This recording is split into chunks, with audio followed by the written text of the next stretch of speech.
You gotta be cool, calm, collected, look your feel. Hey everybody, it's Nate. So I wanted to just remind you about a feature that might be useful for you in Google Docs. It's probably something you're used to in other applications, but I want to make sure you knew that it was available here. So this is a template I have used in the past for some proficiency in, it really doesn't matter what it's for. You might have templates too that you use, and you use the same document, but you might need to change just like the name of the class or the date or something like that.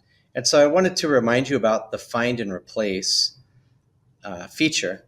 So what that does is obviously it just finds a word or a repetition of a word in your document and it replaces it with something else.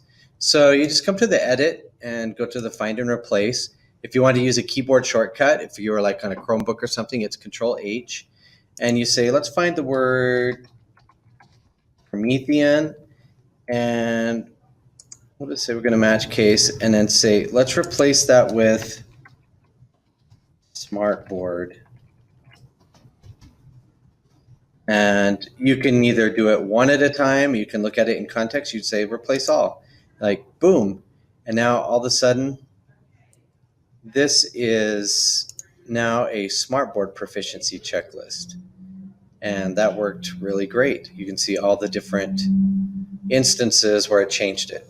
So this makes it easier for you to use a template for many different classes or many different situations, and makes it really efficient for you time-wise too. So let me know if you have any questions. Thanks for watching. Talk to you later. Bye.